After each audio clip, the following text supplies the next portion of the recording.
Well, Halloween has just ended, and according to some on Facebook, the Christmas season is here. Let's just take a breath and pause on that for a moment. I'd rather think in terms of the holiday season is approaching. So when you think about Thanksgiving and Christmas and New Year's, do you just kind of let it all happen? Or do you make very specific plans? What kind of a planner are you? And that's what we're going to be talking about today.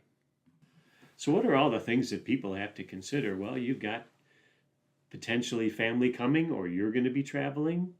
There may be people to feed, events to go to, presents to buy, parties to host, parties to attend. There are a lot of things that are going to be happening in the next several months.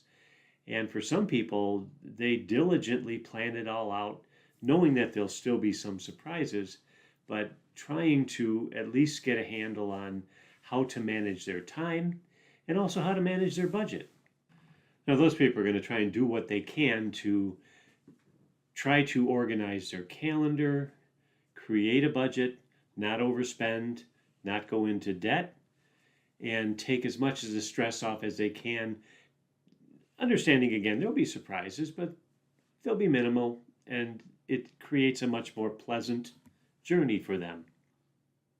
Then there are others that just kind of wing it. They let it happen, figuring, well, I'll just decide at the time who's coming over or where I'm going to be going.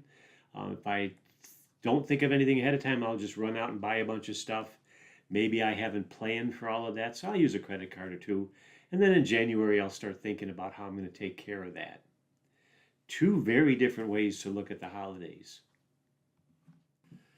Well, for those of you that have watched any of my videos, I think you probably know where I'm going with this. This is pretty analogous to retirement planning. There are some people who work for years planning retirement, make sure they have a budget. They don't quit their job until they know they can afford their retirement lifestyle. They don't overspend. They plan. There are others who just work up until a point where they can't work anymore and hope that things are taken care of, which usually means all they're going to be retiring on is Social Security, and that could lead to a very different lifestyle in retirement. So what kind of a planner are you? Well, if you're not happy with your own plan, remember that there's always time for you to change your plan, correct it, and there are people out there who can help you.